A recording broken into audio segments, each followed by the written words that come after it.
May this video be a source of light and guidance on your path. Together we can create a wave of consciousness and love that permeates all spheres of existence. Sushupti means it is a dreamless state, but there are dimensions of consciousness that you're aware of. The neurological system in the body, if we have a way of monitoring that, I think the entire art of anesthesia could raise to a different level at a very minimum interference. When you disengage with memory, suddenly there is no past, present and future, so there is no time. Because there is no time, there is no space.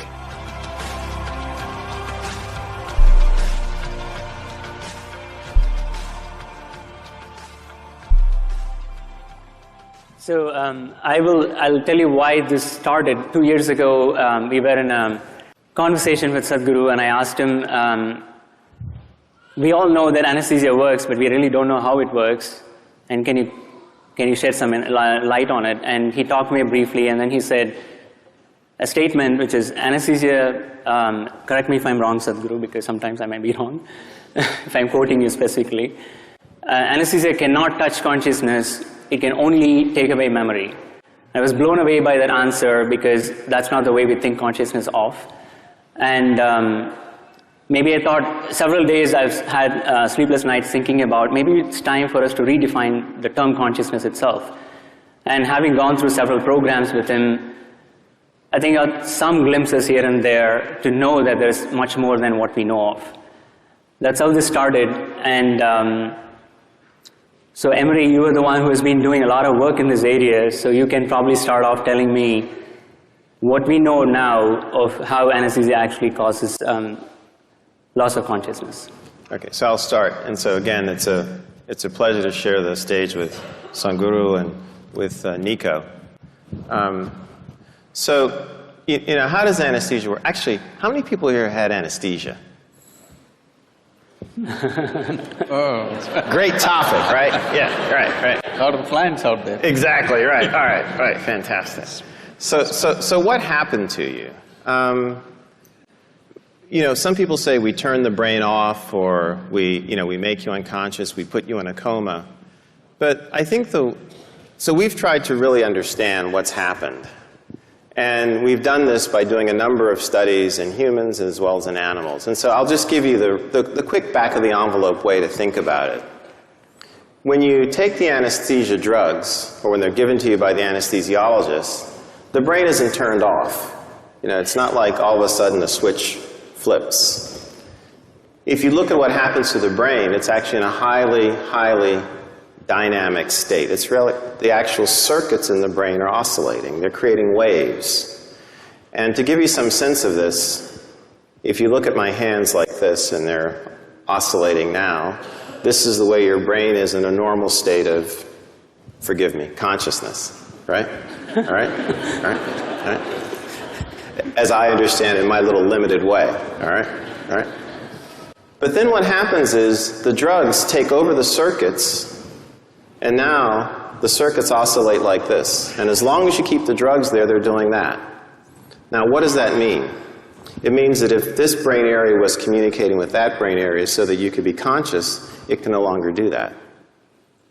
When you turn the drugs off, the brain returns. As long as you keep the drugs on, it does this. It creates these oscillations. It's very much like this YouTube video, which I'm sure some of you have seen, where you have a bridge in Tacoma, Washington. I don't know if you've seen this, the bridge in Tacoma, Washington. And all of a sudden, you know, it starts to oscillate in a perfect sine wave, just like this. And no traffic can go across the bridge.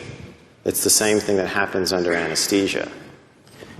And what happens is that these oscillations, because they're so strong, they take over the brain, they're not natural. And you remember one of the things that Bala mentioned was that after anesthesia, our brains often don't work the way they did beforehand. So now you can see if you've been in a state like this for 4 hours, 6 hours, 8 hours, and, you know, look, I got my AARP card about 12 years ago myself, so I'm in that category too, right? You know, you can understand why your brain may not work, right? So, and basically that's it. And what's good about that, what's good about what I'm telling you is that we as anesthesiologists can see this state. We can see it on the EEG of patients in the operating room, and we can use it to change the way we deliver our drugs. That's the practical implication of this. And then the other practical implication of it is that as we take anesthesia seriously, in other words, don't say, oh, we just give you drugs and you go away and you come back. As we take it seriously and study it, then we can start interacting with our neurology colleagues and make links between problems that they're working on. We can actually begin to have conversations with, distinguished individuals like Sadhguru, who can help us understand what is it we're actually doing on a deeper level. But if we haven't taken what we do seriously in terms of what's happening in the brain, we're not in that position. And that's where I'd like to think that we're trying to move the research now to, in other words, use anesthesia, the study of anesthesia, to help us connect with some of these deeper ideas about the brain, the mind, and also consciousness. David, do you have any thoughts on that? Do you have any thoughts on how we are doing? How we're connecting anesthesia to the... So what we work on as neurologists, or what I work on, is very related and very, very connected in that we're trying to understand how patients who lose consciousness because they've had a structural brain injury or a cardiac arrest or some other kind of problem can reestablish the process of a conscious state in a brain that's been injured, and what are the rules of the recovery, and what are the ways in which it can happen, and what are the limitations, and how do people get stuck along the way, and could we help them? And it turns out that there's a lot of variation. Sadhguru.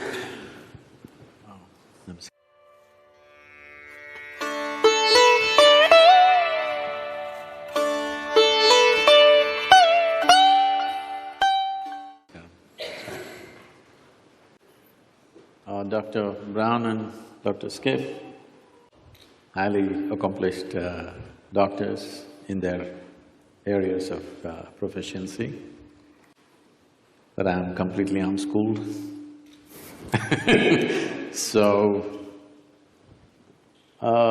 because for me, the only way I know anything I know is from my own experience. So my language and my expression could be a bit abrasive, or if it seems abrasive, please pardon me because I'm nearly illiterate. So, first of all, the nature of the language that we are speaking, I'm talking about the English language. This language is very good for describing and defining external things, but is very limited when it comes to internal dimensions of many aspects of who we are. So, if we have to use yogic terminology for this, what you're referring to as consciousness is considered as jagruti, that means wakefulness. We do not consider wakefulness as consciousness. Wakefulness is the state of the body, wakefulness is the state of the mind, wakefulness is the state of the bioenergies within us, but that's not consciousness. What you're seeing as physical body, well, one thing I would like to clarify is, we do not look as brain as a very significant aspect, because we see intelligence is right across the system. Generally, in most people's understanding, I believe, a combination of memory and intelligence is considered as mind. Am I right on this? If you take this as a definition, it is a fact that every cell in our body carries millions of fold much more memory than the entire brain can carry. Because these cells in the body remember even what happened 1,000,000 years ago, It remembers the skin tone of your forefathers from 1,000,000 years, nothing has changed. It never gets confused.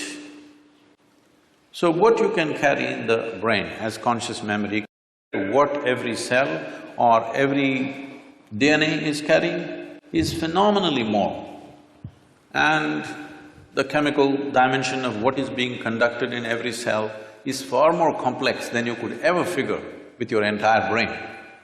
So both in terms of intelligence and memory, the spread is much more.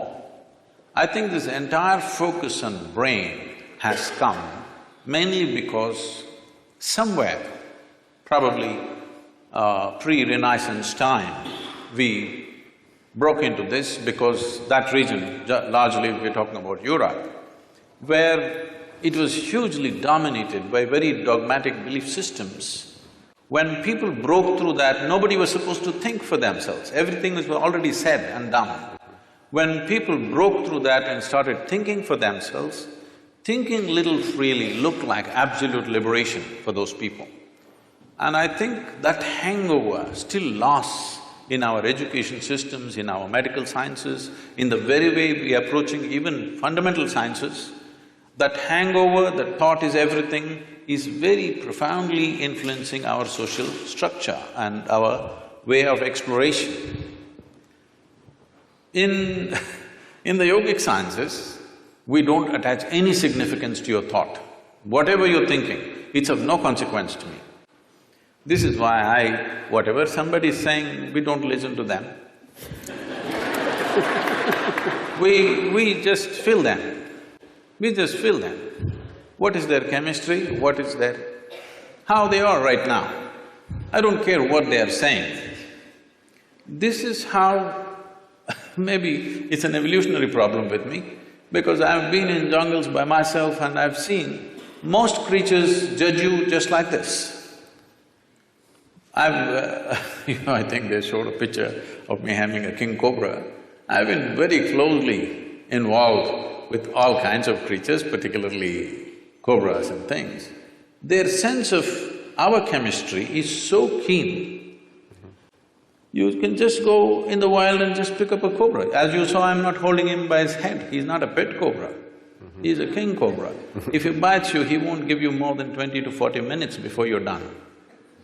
But I'm just picking him up like this, he will do nothing because he's feeling my chemistry. If I show little agitation, he'll go for me. If I'm just, okay, he's fine with me. So, we don't attach any significance to thought, because thought is recycling of the data that we have already gathered. No thought can come which is absolutely fresh, permutations and combinations of the data that we already have. Right now, a lot of people coming up to me very fearfully and saying, Sadhguru, this artificial intelligence is coming, if they come, they will take over the world. I said, if they take over and run the damn thing, you're on a holiday, isn't it? But it is a fact that everything that we can gather as information, analyze and express and use it in many ways, all these things, machines will be doing it better than us in the next 10 to 15 years' time. Everything that is data-based processing, machines will do way better than us. So there is this fear. I think it's a very good time. This is the time we need to explore an intelligence beyond intellect. Because we have become so intellectual, we have become so brain-oriented in our approach to everything. As you rightly said, nothing is really turned off, we've just broken the communication. After all, the purpose is to go through something which is generally extremely painful without pain. That is how the entire anesthetic science has come up. So, you're just breaking the communication and that's not happening, it serves that purpose. So, being wakeful and being conscious are two different things. This is described like this. For wakefulness, we have a word called Jagrati. Jagrati means you're awake. If 10 people, let's say we take sample of 10 people, they all fell asleep, don't do it, okay? They all fell asleep and they came awake. When they come awake, all of them will not be equally awake. One person may be instantly awake, another person may take 2 minutes, as you have noticed with anesthesia also. Sure. Another person will take an hour to wake up, another person needs a strong coffee, otherwise she won't wake up. Am I right? Like this. Different levels of wakefulness is also there. Professors must have noticed. Yes, yes. In fact, the first few minutes of the day can be like that. Different levels of wakefulness in a classroom. So, this is Jagriti. So, we are calling wakefulness as consciousness now. The next dimension of consciousness is called Swapna. This means a dream state. A dream state is far more vivid than wakeful state for most human beings. It's like going to a cinema. If you go to a cinema, the key factor of the impact of the cinema on you is turning off the lights. This is something most people don't understand. If you don't turn off the lights, cinema will be no good, it doesn't matter how well it's made. Turn on the lights and watch the cinema, you will see a great cinema becomes nothing. So turning off the lights is important. So turning off the lights in our experience is the eyelids, you down the shutters, the world is off. Now you start your own world. So dream state is like a cinema, it's far more impactful. People love their cinema stars more than the people that they've lived with for 25 years.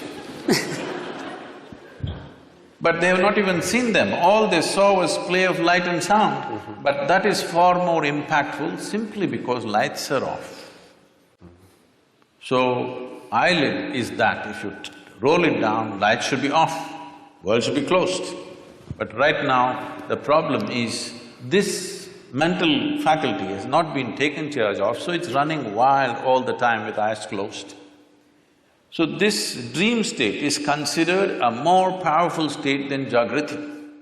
Jagriti or wakefulness is important for performing action in the world. But for human consciousness, in terms of profoundness of experience, dream is always more profound than walking on the street. Yes, most of you have experienced this. The next state is called a susupti. Susupti means it is a dreamless state. But there are dimensions of consciousness that you're aware of. It's a totally dreamless sleep state, but you're aware. There is no picturization, there is no video running in your mind, there are no pictures, there are no people, there are no words, but you're conscious in your sleep. This is a very powerful state. If you really want to manifest something in your life, this is something to be explored. And the next one is called as Turya.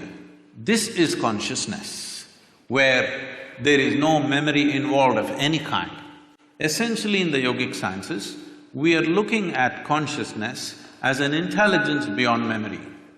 If there is memory, memory is considered a boundary in the sense, this is one person, this is another person, simply because this embodies one kind of memory and that embodies another kind of memory. This has become one kind of person, this has become another kind of person. Essentially, it is in the memory. Memory does not mean just what I remember and you remember. Genetic memory is there, evolutionary memory is there, elemental memory is there, atomic memory is there, karmic memory is there. Inarticulate and articulate memories are there, but generally we are thinking memory means consciously what we can remember. But today, if we eat dog food, we'll not become dogs.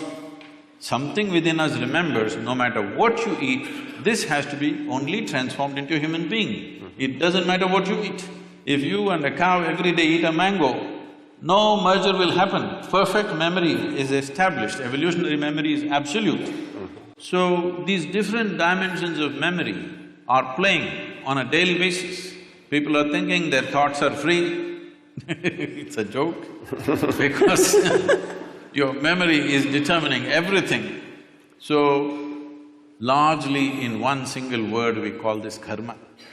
Karma means the residual impact of all the memory that you have, how it is impacting every thought, every emotion, every action, the very way you sit and stand. See, if you see somebody walking far away, let's say half a mile away you see someone walking, if he's your friend, just the way they're moving their body, you say, oh, that's him. There are 7 billion plus people, but this particular man walks in a unique way, all right? Just do like walking, everybody walks, but still it is so unique. So this is what we are referring to as karma, that the residual impact of memory, varieties of memory. We recognize memory as 8 basic forms of memory, which are determining how you are right now. The very way you sit, stand, breathe, understand, perceive life is determined by this memory. But there is an intelligence beyond memory, which we call as Turya or Chitta. This is consciousness. Now, every one of us is conscious. The question is only of degree. Even a rock is conscious, a dog is conscious, a pig is conscious. The question is only of degree, how conscious. Even among us, how conscious is different from person to person. So, this degree of consciousness determines everything. Now, if we have to give an analogy, what is memory is like, I'm sure every one of us at some stage in our life, I don't know if you're still doing it, we blew soap bubbles. Did you? Hello? Come on, everybody raise their hand for anesthesia. Did you?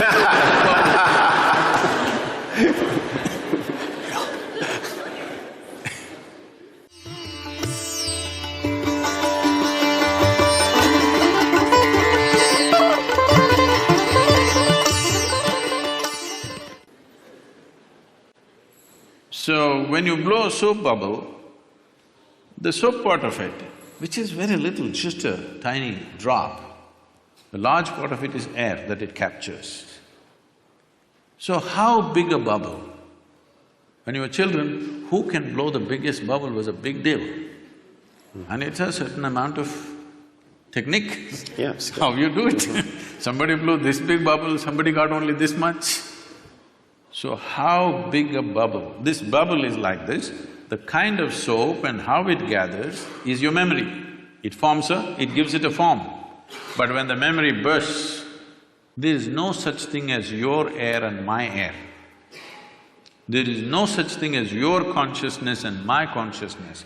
There is something called as your body and my body. There is something called as your memory and my memory. There is something called as your intellect and my intellect. But there is nothing called as your consciousness and my consciousness. How much of it did you capture? How big is your bubble will determine the scale of your life. The scale and possibilities of your life are determined by how big a bubble did you blow. Okay.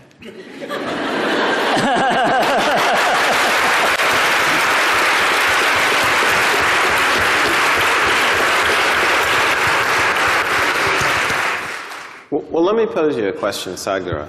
So, we can perhaps work as individuals to, now that I know I take away wakefulness and not consciousness, right? To move towards consciousness. And that's an individual's decision to maybe train in this particular way.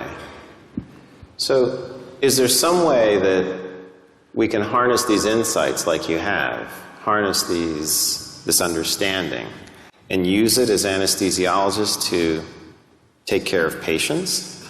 Because if we can reduce it to, or if we can adapt it, I should say reduce, if we can adapt it in that way, you know, that would be very, very helpful, because we would be using the powers in a way that would control, have to use the word, the brain, in a way that would be perhaps more physiologic. I'm not the expert in the subject, but because you're asking me the question, I'll say something. But you are the expert in anesthesiology, is it? Yeah. I'm sorry.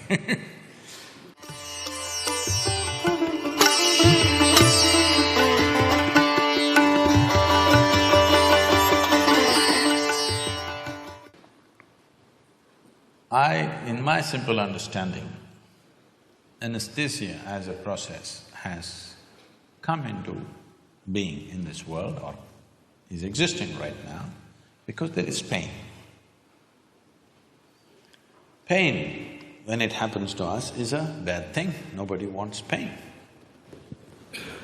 But at the same time, if there was no pain, most people would not even know how to preserve their own body. See, wherever there is no pain, in how many ways they've cut it. Suppose there was no pain in your nose, they would have cut it in various shapes. It's part of the fashion. If there's no pain at all, believe me, they would have pulled out intestines and swing it on the street and go. You have any doubt about that? None whatsoever.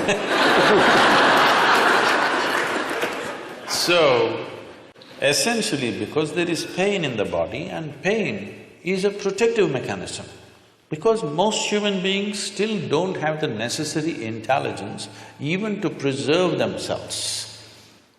If there was no pain, even if a bicycle comes, people step back, don't think this is out of civilization. Consequence of pain.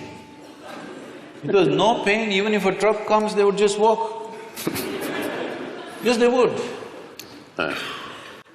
So, because of pain, so pain is essentially a protective mechanism for us. Without it, people wouldn't know how to stay alive, how to stay in one piece, they would have cut themselves into pieces. So, but sometimes, as what is called as a surgery, is in some way cutting people up. Sure. So it has become a necessity to cut someone. How to cut them? With minimum amount of disturbance to the system. That's the whole effort. So in this effort, as you said, essentially you're disengaging different parts of the brain. I don't know if it's an exact science or it's generally getting disengaged. Whichever way, is it getting effectively disengaged that people go through surgeries without even knowing what happened? When something major was done to them, their ribs were opened up and ribcage was opened up, heart was opened up, brain was opened up, they don't even know what happened. Very innocently, they wake up after a day or so, whatever amount of time. So this is anesthesia. How could we use… See, one dimension, because when we were speaking in the room, when you said, essentially, if I'm wrong, please correct me, you're monitoring the physiological systems of heartbeat, blood pressure and temperature and Brain waves. whatever else, the physiological factors. If… I don't know if it's even a possibility, but if you find a way to monitor the neurological system, ignoring the physiological system completely. See, the concern may be the moment you put somebody on the table and start opening the body, the concern of a doctor or a surgeon may be that you don't want him dead on the table. So you're watching his heartbeat, you're watching his pulse and you're watching his all the other parameters. I understand and appreciate that concern, but instead of… okay, let's leave the physiological monitoring as it is, but if we have a way, I don't know if there is a way in the medical science, if we monitor the neurological system, not just the brain, the neurological system in the body, if we have a way of monitoring that, I think the entire art of anesthesia could raise to a different level at a very minimum interference. It could happen, because why I'm saying this is, there is something called as marma in yoga and also in what is called as kalari in South India. It's a certain form of martial art. Marma is a way of killing the pain completely at certain moments when we want to, just by touching certain parts of the body, handling body in a certain way. So essentially what we're doing is, the neurological system, we're shutting it off. And there is no pain at all. We can go ahead and do what we have to do, and only when we release it, the pain will come back.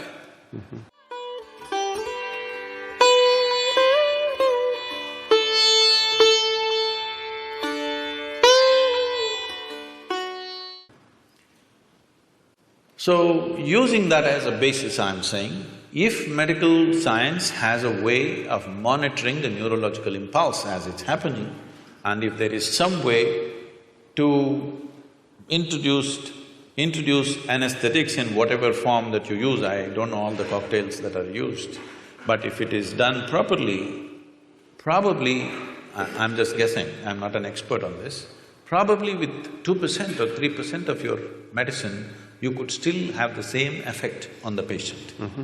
Because how you use any medicine on the body and how you use it on the neurological system, I would say 1% of what you use on the muscle, if you use it on the nerve, it will produce equal effect. But it's interesting, because I think what you're saying has contact also with the work that we do in the recovery phase, and there are people now looking very carefully at cardiac and brain interactions, and they do signal some of these changes, and it's suggestive. I mean, that maybe more of the body could be engaged in the way we think and measure, and that makes a lot of sense to me, actually.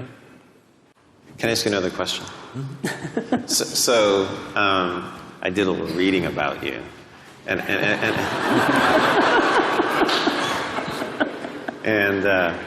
he's not as uneducated as he would have you believe. So he's actually quite educated. That's pretty clear. And I was curious because I think it was back in 1982 when you had like your first enlightenment experience, I think. And there's a story here. So you mentioned how it seemed like only 10 or 15 minutes had gone by. But what had happened is that you'd been out in this state for like maybe 4 hours or so when you came to and looked at your watch. The analogy is this is what people under anesthesia report all the time. In other words, they have this sense that no time has passed. You were not around that day.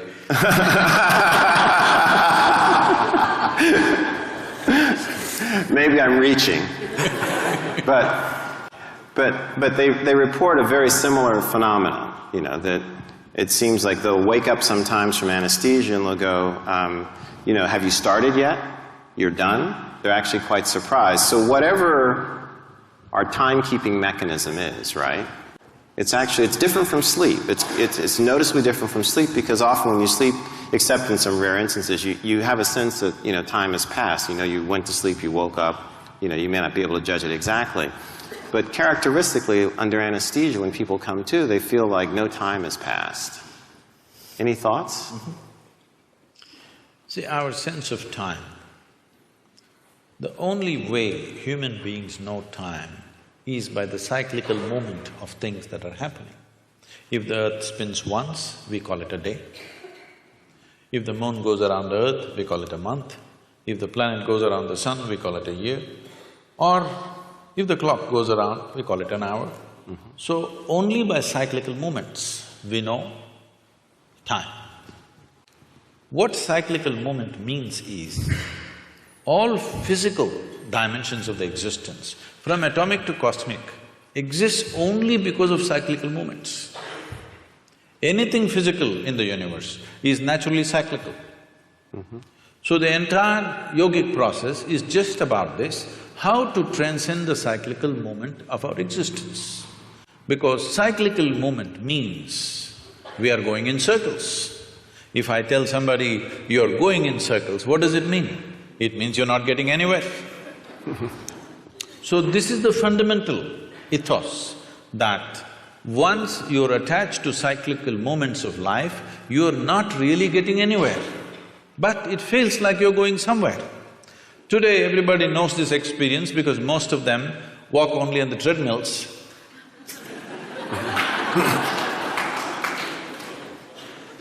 I was in conversation with Ed Bagley, who's an environmentalist, and he said, if somebody from another planet comes here, some aliens come here and see, we drive to the gymnasium and then cycle inside the gymnasium on a stationary bicycle, what will they think?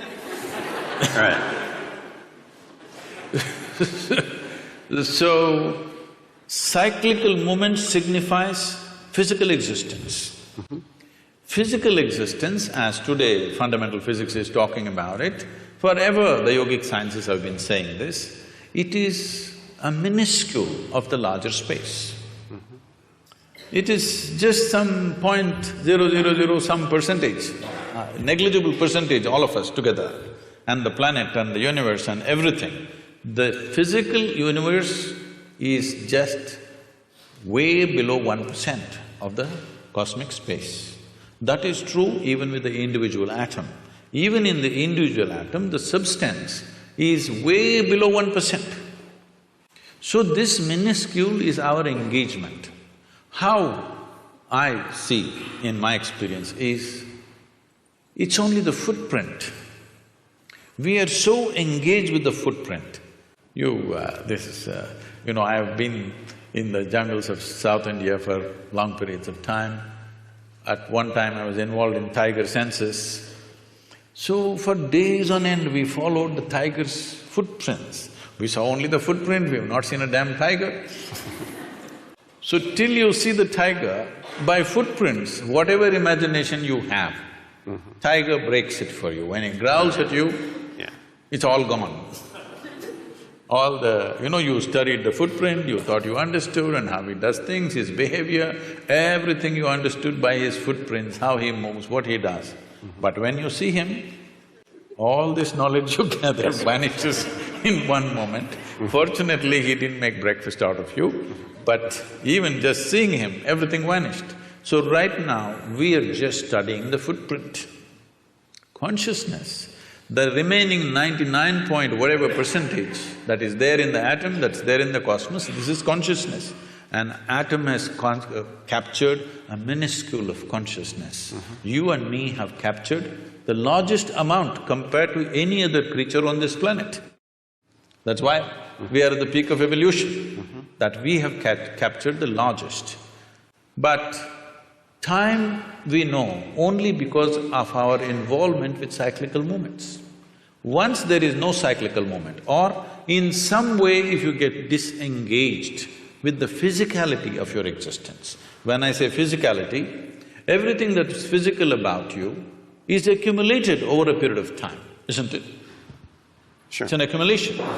Now everything that's mental about you is also accumulated, the content, I'm saying. The framework may be there, but the content is all accumulated. What you accumulate cannot be you, isn't it? It can be yours, but it can never be you. So once there is a little disengagement with the physicality of what you have gathered, suddenly there's no sense of time nor space. What is now is then, what is then is now, what is here is there, what is there is here, everything gets like this. It's very beautifully expressed. The Adi Yogi, the first yogi, over 15,000 years ago, he said this.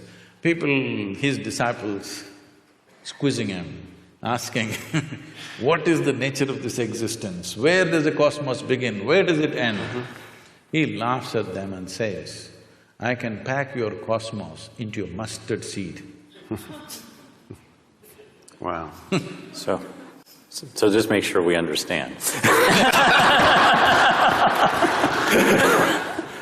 If I understand, the experience that you had that Emery's asking about, and perhaps the experience that might not be passed through in memory and language of the patient in anesthesia from this point of view, would be one in which it's outside of time, maybe interior, as it said in the video, but space has sort of a time-like aspect where present and future are in the same distance. Is that kind of a restatement in any way? This could seem contradictory to what is generally believed in fundamental physics. Modern physics is looking at space and time. The yogic sciences look at only time. There's only time, there is no space. Because there is time, there's a consequence of space. Okay. If there was no time, there would be no space. So time is the basic, not space. Space is an illusion that's been created because we are engaged with our physical natures. So if you disengage with your physical nature, suddenly there is no time, so there is no space. So suddenly what is here is there, what is there is here. People think something miraculous has happened, nothing miraculous happened. It is just that you kept your accumulations aside for a moment, that's all. What you accumulated and who you are sat separately. The very basic program, what we're teaching as inner engineering is just this. What we're training people for is, if they sit down here, body's here, what you call as your mind is somewhere else, what is you seems to be little away. Once there is a little space between you and your body, between you and your mind, suddenly there is no time. Once there is no time, there is no space, there is no possibility of space. This needs to be understood. We have a common word both for time and space. We call it kala. Kala means time. Kala also means emptiness. So emptiness means space. So this hall is empty, that means there is space here. We say when the hall is full, we say there is no space here, that's what we mean in a simplistic way. But the same word is employed both for time and space because space is bred by the time. If there is no time, there is no space. Right now we are understanding time as cyclical movements. So we are looking at time in two different dimensions, kala and mahakala, the greater time. The greater time has no cyclical movements. Cyclical movement is because of physical nature. Because of physical nature, there is time in terms of birth and death, in terms of initiation and expiry of everything that happens. Every atom, every electron, every proton, somewhere has a age. Even the very planets and the solar system and the sun has an age. Sometime it is begun and sometime it's going to end. Whether it's going to be a bang or it peters out is something we can debate. Sure. But physicality is not perpetual. It begins and ends. Because of that, we are looking at time in that sense.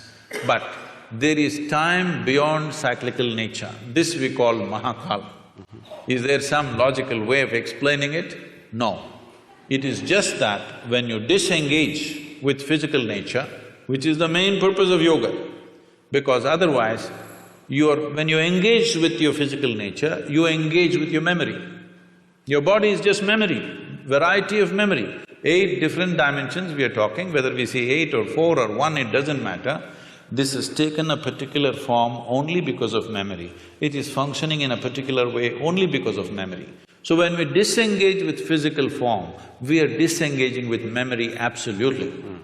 When you disengage with memory, suddenly there is no past, present and future, so there is no time. Because there is no time, there is no space, there is no distance, there is no possibility of this and that. Since I have you here…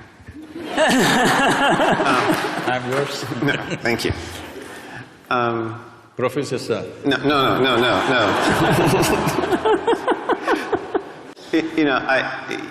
The world has a lot of problems, right?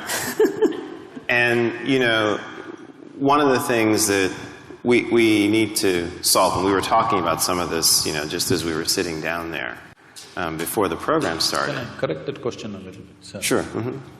The world doesn't have too many problems, it has only one problem, human beings. Okay.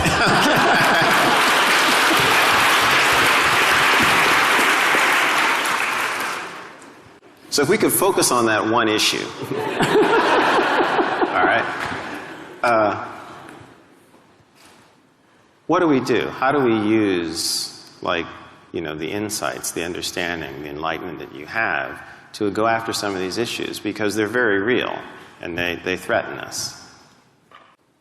See,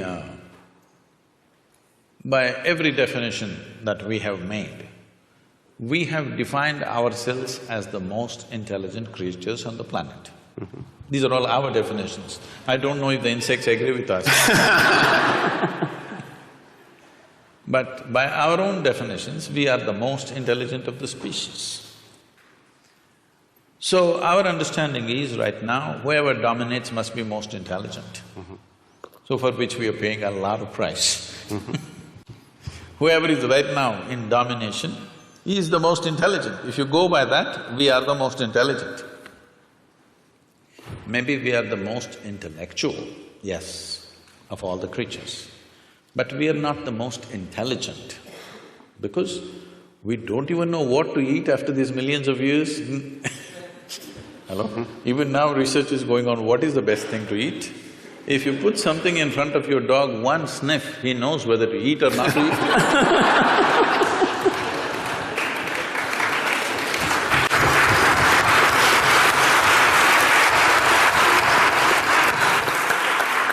So this is mainly because this is a new happening. This cerebral activity is a new happening. We're a bit too excited. Just like, people are all engaged with their smartphones all the time. They're walking like this everywhere. They're not looking at the sunrise, even that they look in the phone screen, they look at the whole cosmos in their phone screen. Because the instrument is new. Next generation may not even look at it, probably. Right now it's new, everybody is engaged with it and they're calling it a smartphone. Generally, someone will refer to someone else as smart when they find that person is smarter than them, right? So, unfortunately for a whole lot of people, the phone is the smartest thing about them. So, this is a new gadget. You should know more about these things if you have the right names for this. The brain? No, in the brain, this cerebral development… The cerebral cortex and… Yes. yes. This is a new happening. So we're a little excited about this. This can boom, boom, boom, there's all those figures of blue lights flying all over the place and we're excited about those things. But fundamentally, intelligence always has been, all right? It might have found expression in the form of thought, which gave us the capability of language and many other arts and music and things. It gave us various capabilities, there's no question about that. So only a very few, very small percentage of people used it that way. Rest of the people are using their intellect just to freak the hell out of themselves. You're only handling injuries or you're also handling people going off? I only do neurology. I'm not board certified in psychiatry, if that's the question. If they're neurotic, you don't deal with them? Not trained for that. Okay. They all come Not professionally trained for that. A lot of them come to me. You're lucky. So, this is essentially like you have a new gadget, but you have not read the user's manual. You're doing something with it. Human suffering that you see, human beings are suffering on various levels. As a doctor, you're probably seeing physical suffering in terms of ailments and surgeries and whatever they go through, injuries and stuff. But I'm seeing a different level of suffering. People who have no ailment to complain about, but they suffer deeply. People without any ailment suffer far more than people with ailments. At least if you have an ailment, you have a good excuse. Most people don't have an excuse, simply sitting, standing, they suffer. Everybody has found a reason. Why? Well, somebody is suffering because they are poor, they're suffering their poverty. You make them rich, they'll suffer the taxes. They're not educated, they couldn't get into the school, they will suffer. Get them into the school, you've seen them suffering here. To the best school, they will get in and suffer. They're not married, they suffer, get them married.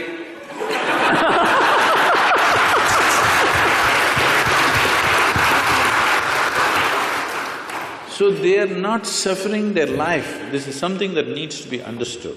They are not suffering their life. If you ask them what they're suffering, they're capable of suffering what happened 10 years ago. Yes or no? 10 years ago something happened, they can still suffer.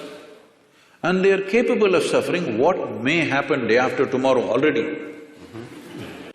So essentially, their suffering is not about life. They are suffering two fantastic faculties that only human beings have. No other creature has such a vivid sense of memory as we have. No other creature has the kind of fantastic sense of imagination that we have. They're suffering their memory and their imagination, they're not suffering their life, isn't it? They're only suffering their memory and their imagination. If you take away a part of their brain, you definitely know which part it is.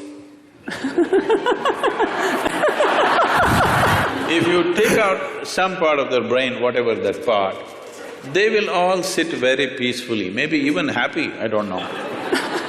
Because I find, I just met a lady a few months ago. I was in Mysore, my hometown. I just went to visit someone, and I was just entering a building, a very small built old lady, maybe she's over 75. She came smiling at me so sweetly and just asked me, "How are you?" I said, "Ma'am, I'm well. How are you?" And then I went up, I never forget faces, but this is not a face that I know. Then I went up, and after half an hour I came down. Again she came to me with a very sweet smile and she said, "How are you?" I thought, okay, and then I said, "Okay, I'm doing well, how are you doing?" Then somebody came and said, "Poor lady, she's just lost her memory." But I said, "It seems to have done wonders to her." She's just so exuberant and joyful. So, a whole lot of people, when they lose their faculties, they become better. This is the unfortunate nature of our existence, that our capabilities have become our problems. If our incapability is our problem, that is understandable. But when our capabilities become our problem, we are heading for a disaster. Yes or no? This is a tremendous capability. This cerebral development is a tremendous capability, but now that is what we are suffering. Our fantastic sense of memory and imagination, we are suffering this. And no wonder so many people are losing their memory, because many times in their lives, consciously, unconsciously, they're wishing they could forget something, and they will forget one day. When they forget, suddenly it becomes an ailment, but they were always wishing for it. Every day, a whole lot of human beings are continuously wishing and praying, "I wish I can forget this." But when they forget it, then they become a case. So, this dimension of what we are looking at is not about forgetting, it is not about reducing your thing. See, every day people are taking their own anesthesia. They call it whiskey, they call it wine, they call it their own thing. They kind of, just dull your memory, dull your imagination, simply sit there. It feels peaceful. Next day morning again, everything is back anyway, unless you have a hangover. But people have found their own ways of anesthesia. For sure. And people are using many things, of course, more advanced developments have happened in that level of anesthesia also in recent times. Right. So, essentially, whether you pray, "I want to forget all these things and live happily," or you drank a glass of wine, or you doped yourself, or you're on LSD, or you put them on anesthesia, essentially they're all moving in the same direction. You're doing it for a specific purpose for a limited period of time, but they're trying to do it to their life. And one day, when they lose their memory, in a way, unfortunately, they've succeeded their intent. This is the misfortune. Because people are driving themselves towards that. People are trying to think, today in the world, people think there is something called as sanity and insanity. There's no real line there. It's a line that you manage by yourself, with your own discipline and your own perception. Is there really a line called sanity and insanity? Tell me. Is there? See now, it's like this. What you think is normal, somebody else thinks is crazy. Is it not happening all the time? Older generation thinks younger generation is crazy. Younger generation thinks old people had for sure lost their marbles. Everybody is making these judgments. One culture thinks another culture is crazy. So, it is just a line that we artificially create and manage, because we know if we cross that, we will not be able to control ourselves. Even when people get angry, the term that they use is yours always, "I'm getting mad," so they know it. So, they know that they've crossed their line. The line is not same for everybody. What is my line and what is somebody else's line is different places people have drawn their lines. Somebody thinks it's all right, once in a way, at least 3 times a day I shout at somebody, it's okay. If I ever shout at somebody, then I will withdraw probably for many years because such a thing cannot happen. If it happens, I've lost it. So what is your line, where is your line, is something that you have drawn. There is no existential line that this is sanity, this is insanity. There's no such thing. The question is just this: if you're in control of your mental faculties, this is called sanity. If you're not in control of your mental faculties, this is called insanity. Suppose, right now, we can make an experiment with all of them. Can we? Sure. I'll give you 10 seconds. Next 10 seconds, nobody… a simple thing, what you have to do is, you can think of anything in the universe you want. Only thing is, don't think of monkeys for the next 10 seconds. Okay? 10 seconds, no monkeys.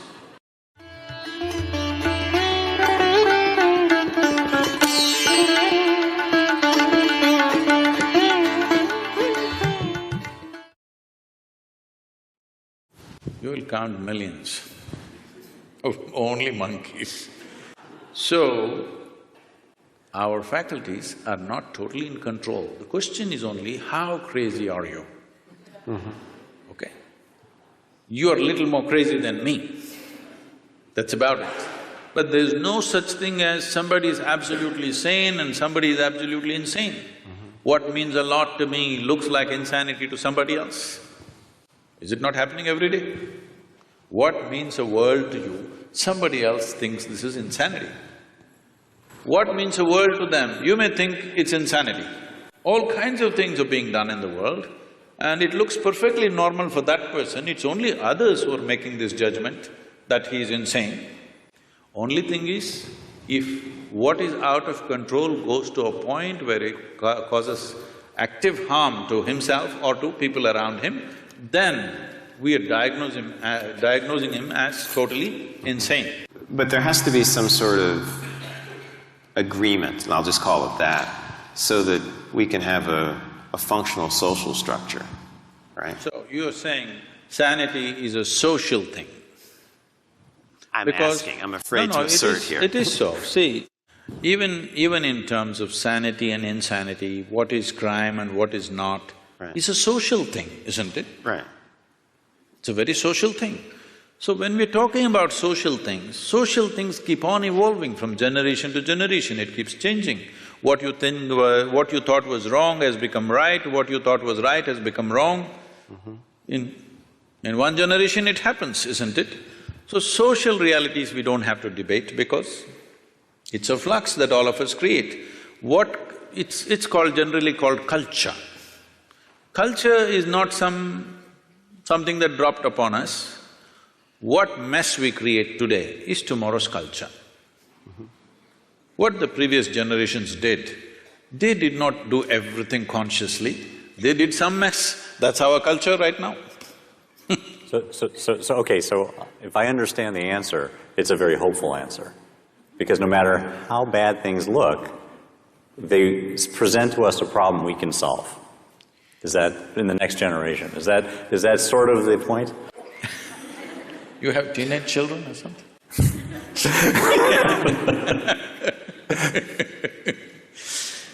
I'm not trying to define that. All I'm saying is do what you want, you cannot define this because as you said, it's a social process.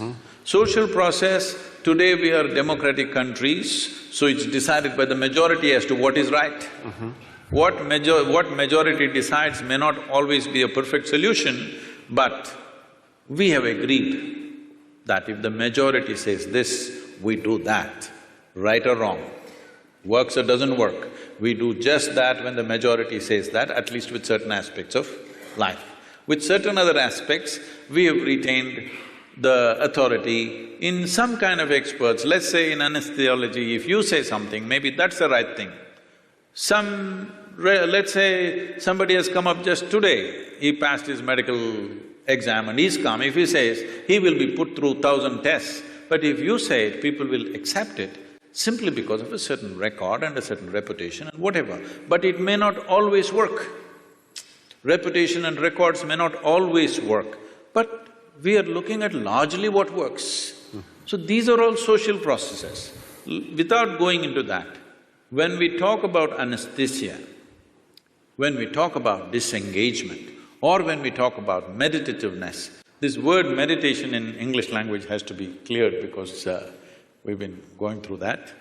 See, the English word meditation does not say anything specific. I know it's become a popular word, but it doesn't describe anything specific. If someone sits with their eyes closed, in English language we say they're meditating. See, with eyes closed there are many things to do. You can do japa, tapa, dharana, dhyana, samadhi, shunya, samyama. There are many things. Or you might have just mastered the art of sleeping in vertical postures. It happens in the universities, in spiritual programs, in… people learn to sleep with their spine erect. So, meditation doesn't say anything specific. Somebody is focusing on something and they think they're meditating, somebody is uttering a mantra and they think they're meditating, somebody is thinking about something and they're saying they're meditating about something. Essentially, if we translate meditation as dhyana, which is what generally, at least in India, what people believe, when we say the word meditation, people expect that you are speaking about what is called as dhyan or dhyana or dhyanam, depending upon how far south you are. If you're up in the north, it is dhyan, if you come down, it becomes dhyana. If you come to Tamil Nadu, everything becomes dhyanam. So the same word went to China and became Chan, and somewhere else it became Zen. The same word. We're expecting when you say meditation, you're talking about dhyana. If that is so, what dhyana means is, if you sit here, there is a clear space between what is you and what is not you. In the sense, what is you and what you accumulated. Body you accumulated, content of the mind you accumulated. If there is a little separation between these two, if you can maintain that awareness, now we say you're in dhyana. So this is meditativeness. This is not something that you can ever do. If you create the right conditions, this will happen as a consequence. It is like flowers in a plant. If you go sit in your garden and do flower meditation, flowers are not going to come. If you want flowers, you need to handle the soil, manure, water, sunlight. If you do these right things, flowers will happen. Well, the soil doesn't look like a flower, manure doesn't smell like a flower, water or sunlight doesn't feel like a flower, but only if you do those things right, this will happen. If you're… right now, this whole thing has become convoluted because we have become such a goal-oriented society. That means we are interested in the consequence, we are not interested in the process.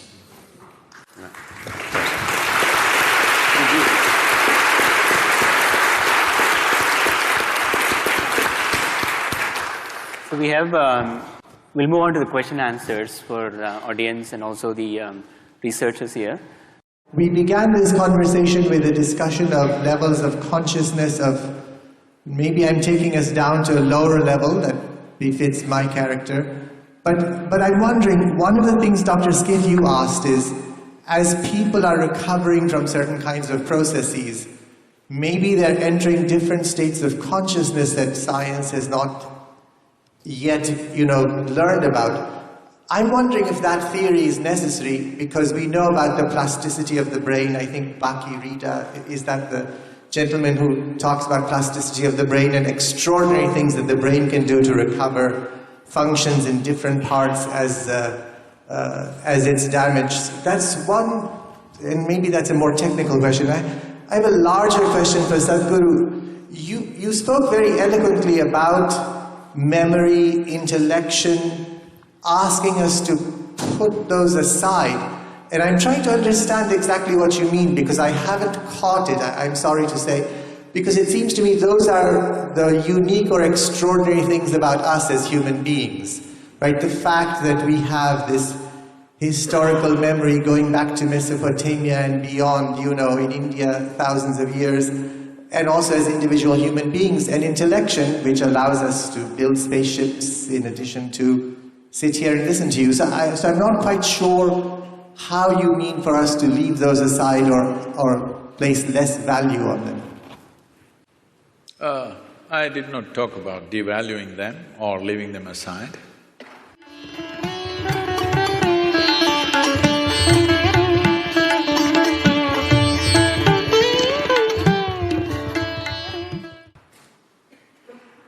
What do you think? Is this planet round or flat? I suspect it's quite round. Really? You suspect it's round? You're not sure? No, yes, I'm sure. It is round, in fact. In fact, I think that is how matter has to collect around gravity. No, don't go there, gravity is another thing. But today we know it is round. Though, if I walk up and down this place, in my experience it feels flat. But we know it is round. We debated this for thousands of years, all right? But we couldn't figure it. But it became very clear to us only when we took off. We created some distance from the planet. You flew up there and looked very clearly, it looked round. You went and stood on the moon and looked round, 100% it's clear it's round. So what gave you this clarity is the distance. When you were in it, you thought any number of ways but you couldn't figure it. But the moment you had distance, you had clarity. So only in that context I said, you must know how to keep your accumulations aside. If you're carrying a bag, when you don't need it, you must be able to keep it aside. If all the time if you carry it, it'll become a torturous process. That's what is happening to people. Nothing wrong with your mind. It's just that all the time it's on and it's becoming torturous. Not knowing how to do, they're sozzling it out with alcohol or drug or something else. Essentially, they are unable to bear the activity of their own mind, isn't it? If they could keep this bag aside for some time, all we have accumulated, it would be nice. You won't lose it, because nobody's going to pick it up and go. It's there for you, but once there is a little distance, you have an absolute understanding of the nature of what it is, only then you can handle it the way you want. Right now, you're handling both your body and mind accidentally. When you do things accidentally, anxiety is normal, and that's what is happening. Because everything is accidental. Because there's no clarity about anything. Because the nature of intellect is such. If I ask you, would you like your intellect to be sharp or blunt? You must choose right now, I'm going to bless you. Sharp or blunt? Sharp. Sharp. So you understand, intellect is a cutting instrument. It's like a knife. The sharper, the better. If somebody is very sharp, we say, oh, he's a razor sharp. Intellect, very sharp. So cutting instrument. Cutting instrument can be used for dissection. With dissection, we know many things. Did you do science in your high school? You cut open that frog and saw how the heart was pulsing. The frog didn't think much about it, that's another matter. But you came to know so many things in this world. Slicing a human body, slicing a flower, slicing an atom, we discovered so many things. But is this a complete way of knowing? Can I know you by dissecting you fully? Is it possible? Maybe I will know you better by including you, by engaging you, rather than dissecting you. By dissecting you, I may know your heart, liver, kidney and spleen, but I will not know anything about you. Only by inclusion I know. So, you're using a cutting instrument, or let's say you take your knife and try to sew your clothes, you will have tatters. So this is what is happening with approaching everything intellectually. Everything is going into tatters. We are trying to sew with a knife, it's not going to work. There are other dimensions of intelligence.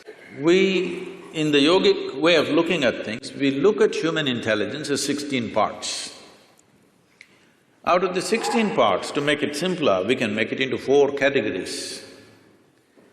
It's called buddhi, ahankara, manas and chitta. Buddhi means the intellect, it's the front end. This is essentially a survival kit. Without your discriminatory intellect, you wouldn't be able to survive on this planet. You have to discriminate. Now here a deer came and here an elephant came, you should know which way to go, otherwise you wouldn't survive. Discrimination is constantly on, which is keeping you alive right now. Otherwise you wouldn't know whether to walk into the… whether to walk on the sidewalk or in the middle of the road, you wouldn't know. So there is a discriminatory process which is keeping you alive. It's a survival instrument. Without it, you cannot function. How does this survival instrument function? What is its nature? We will not go too much into that because they're timekeepers. But it is something that everybody knows. The next dimension is called ahankara. Ahankara means identity. What kind of identity you fix, that is how your intellect will work. Right now you sit here and say, I'm an American. This thinks and acts like an American all the time. Or I say, I'm an Indian. It thinks and acts like an Indian. In India, there's a classic thing happening in our own generation. It was all one nation. Somebody drew a line and said, this is India, this is Pakistan. Suddenly, some line that somebody drew and nobody knows where exactly the damn line is, still the dispute is going on. All right? But suddenly, if you're on this side, you have one kind of emotion and thought, if you're on that side, you have a completely different emotion and thought. Just a piece of cloth, I mean a flag, if you look at it, tears will come to you.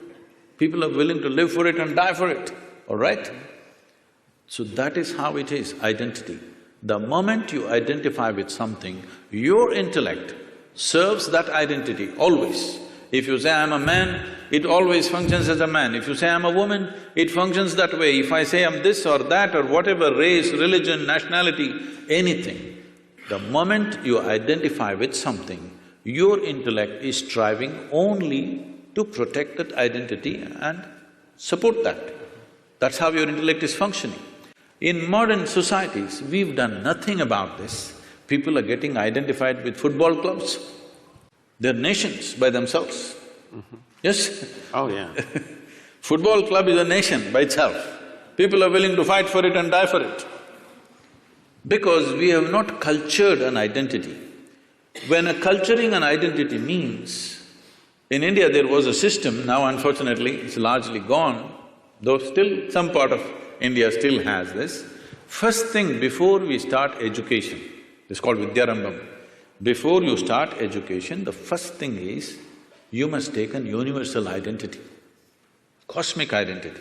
Only then education is given to you, because education is empowerment. You should never empower a limited identity. If you empower a limited identity, violence is a natural consequence of that.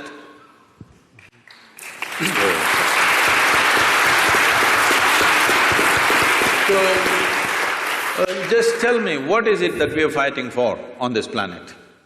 My identity versus your identity. It may be race, it may be religion, it may be nationality, it may be region. Essentially, my identity fights with your identity because I'm identified with this, you're identified with that. So, before you empower a human being with education and knowledge, first thing is you must fix a cosmic identity for that person. This used to be called as Aham Brahmasmi. First thing is a child must say, my identity is cosmic. I belong to the cosmos, not to these parents who are sitting with me right now. I love them, they have nurtured me, but my identity is cosmic. The child has to utter this. Only then, first alphabet is taught to him, because it was education as seen as an empowerment. Just tell me, today in the world, are uneducated, illiterate people causing more damage or educated people on the planet causing more damage to the entire planet?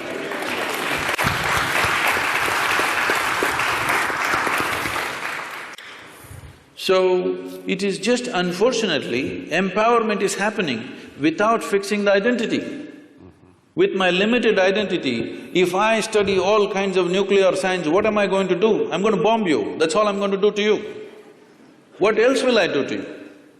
That's all I will do to you because this is my identity. You stand against me, suddenly I have to do something about that. So whatever capability I have, I'm going to use it. That's what is happening. So identities have not at all been worked at, that's a big problem. But intellect functions according to your identity. If you have to use continue the analogy, intellect is like a knife. Is a knife, suppose we don't give a knife to a child's hand, why? Knife is not dangerous. Child's hand is not steady, that is the problem, isn't it? You are in the surgery rooms all the time. Tell me on this planet, are knives taking more lives or making more lives?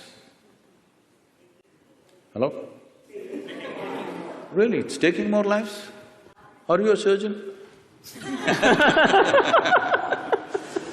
It is making more lives, both in the kitchen and the surgery table, it's making many lives. Here and there in an irresponsible hand, it's taking a life, isn't it? Sure. Knife is not dangerous, it is the hand, it is the identity which makes the knife dangerous. If there is no knife, just with the hand we will kill. Yes or no? Sure. So the third dimension of intelligence is called as manas. This manas is the silo of memory, which we were talking about, 8 different dimensions of memory: elemental memory, atomic memory, evolutionary memory, genetic memory, karmic memory, inarticulate memory, articulate memory and conscious memory. 8 dimensions of memory, everything that's happened from the beginning of creation here on this planet, from amoeba to now, everything, the memory of it is there in the body in some form, and every day you're using this memory in an unconscious way. You're using this memory, otherwise if you forget one day, suddenly you may start going like a reptile. No, it remembers the entire evolutionary process, and do not underestimate this. Now that you also said the planet is round, a simple thing with 2 legs, to walk on a damn round planet which is spinning is not an easy thing. Do you know how much is involved? The physics of it is very super complex. Those of you who are on binges of alcohol, you understand how difficult it is to walk on a round planet. Or if you have a vertigo or something, then you understand. Because it's a very complex process to walk on a round planet which is spinning. But we are doing it effortlessly because of this evolution. It's not a simple thing. Moving from 4 legs to 2 legs is not a small development. A whole lot of neurological development has happened. Only because of that we are able to walk on 2 legs. So now this memory is acting all the time, and the access point is the identity. How you are identified, that is how you choose the memory.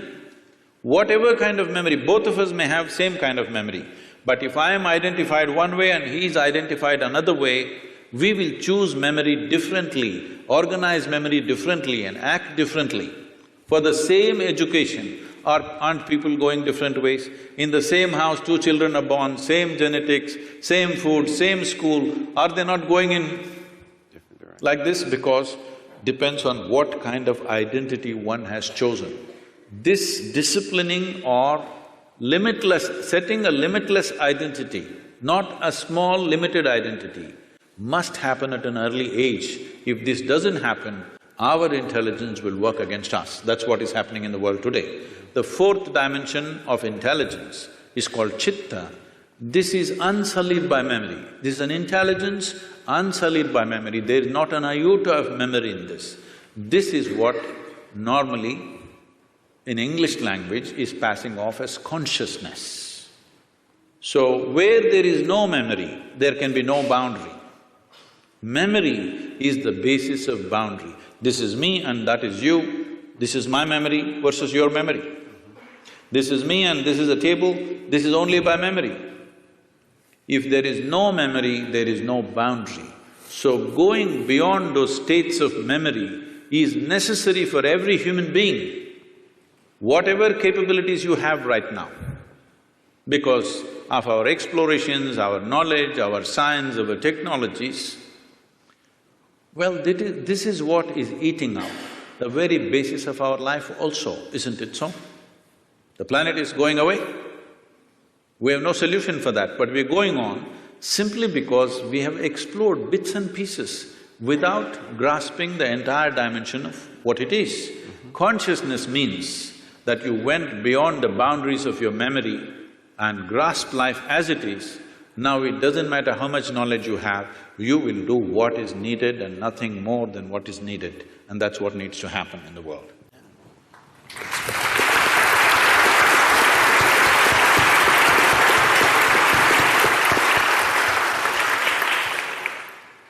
So I want to hear about your thoughts on near-life-death experience. A lot of people have, in surgery, said that, middle of the surgery they could come out and see what's happening, see the conversation, what the doctor is doing. So just a thought, do people really die at the time, or they reach some moksha or heaven, come back? Near death? You mean near death? Yes, you near said death near experience. life, so I was wondering what… So when I saw you, I saw near-death experience. Okay. There's near-death experiences where, let's say, someone is about to die. Very often, we've read these accounts, like Dr. Sanjay Gupta's book talks about these, like cheating death. In which case, they then have these experiences where they may see lights or what have you. So I just want to distinguish that because they're two different cases. That's what I want to know. Okay, all right. Anyway, when we say death, the definition of death on one level is you lost your body.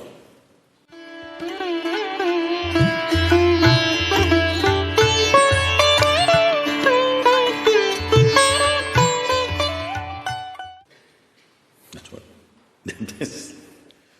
So, let's not go into other areas, they'll get you into very fuzzy places. About near-death experience, it's… what is being referred to as meditation? We have a certain type of meditation called shunya. That means shunya literally translates as emptiness. That's not the right translation, but there's no appropriate word in English. So it's emptiness or nothingness. So if you settle down into shunya meditation, it's not near death, it's actually death, but conscious death. Suppose you're riding a bicycle, you are a new rider with little balance, so you will go like this. Some other kid is riding, he'll leave his hands free and whistle and look here, look there and ride and do all kinds of things, stand up on the handlebar and turn around, jump, all this. Why? It's a certain mastery, certain balance and mastery. Now, you can jump off the cycle and again jump back and do all these things.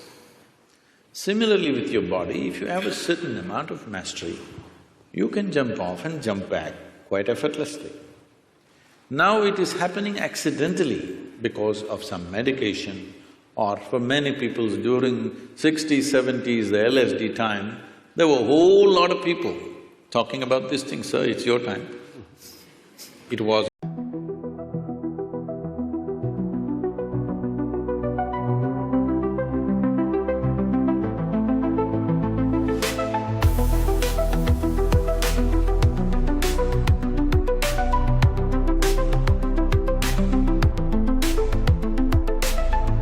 Flickering lights again, whispers in the rain.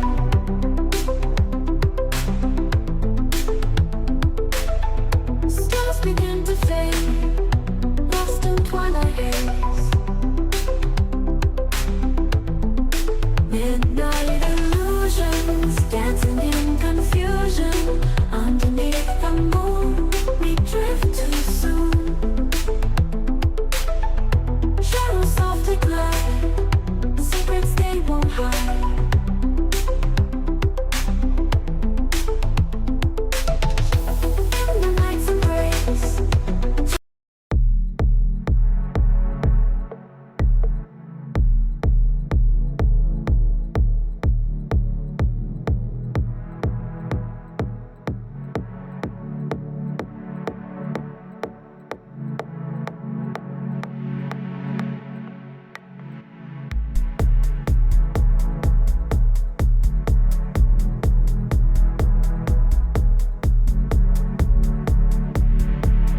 okay.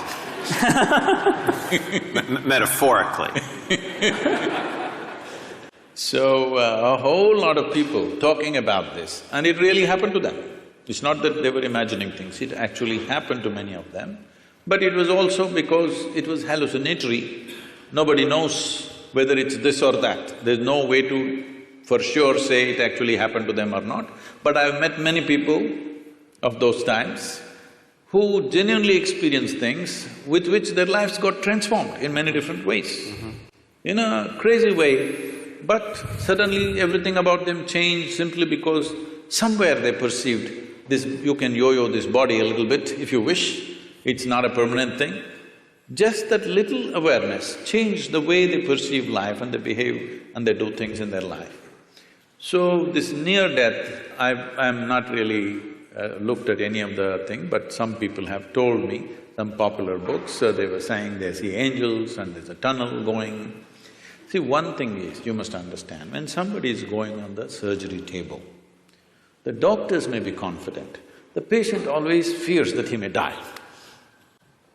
Hello? Doctors may be confident, they know the case, they know what they're doing, 99% of the time they're confident what they're doing. But the patient, once he closes his eyes and hands over his life to somebody, he always fears what will happen. So every small thing he thinks is death. It happens to people. If you put a gun to somebody's head and just shoot and miss them or it's a blank, they almost died. Near-death experience, they'll blank out for some time and then they come back. They really think they went away and they came back. And they saw the scene also from the top, because that's because of the Hollywood.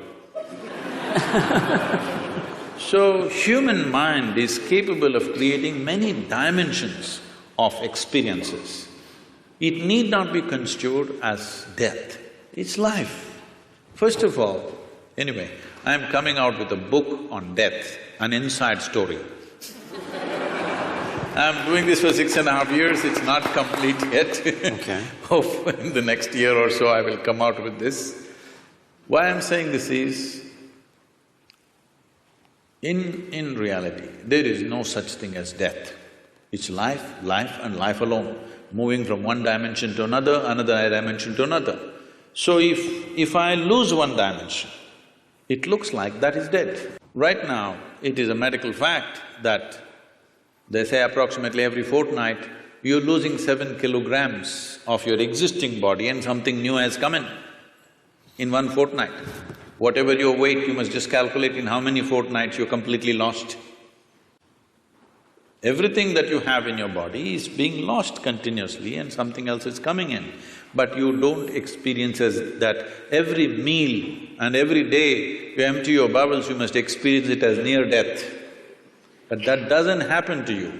But this happens to you because there is some disengagement in your experience, first particularly because of anesthetic impact. The disengagement with various faculties that you're normally used to suddenly makes you feel you're dead. Nobody died. It's a completely wrong perception.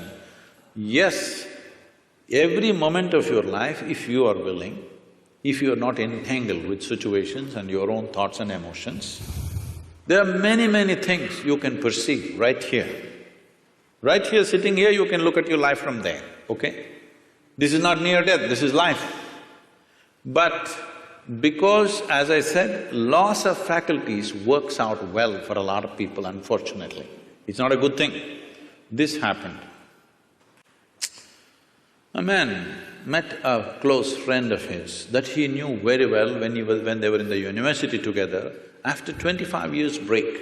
So he invited home for dinner, he went, and being an Indian household, the wife was serving and these two men were eating. And every time he wanted to ask for something from his wife, he said, my honey, my sweetie pie, my boo-boo-boo, my coco-coo, my bulbul, and whatever else, your Tamil, so my tangam and my chuchu, all those things. So after the dinner was over, the friend was leaving and he said, you are having an amazing life, aren't you? I'm married with my wife for 15 years, we can't even look at each other's face. The way, the endearments you're showering upon your wife, is truly fantastic. I said, what are you talking about? He said, you called her Bulbul, you called her Tangam, you called her this. I said, oh man, I forgot her name 7 years ago.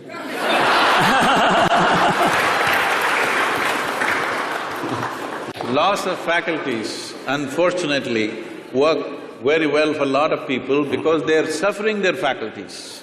The greatest faculties that have come to us after millions of years of evolution, unfortunately we suffer because we have not read the user's manual.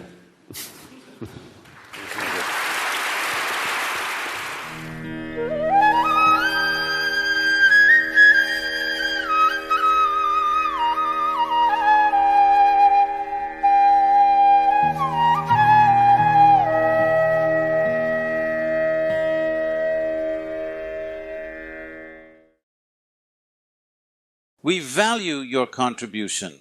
Leave your comment, subscribe for more discoveries, and invite others to be part of this meaningful conversation.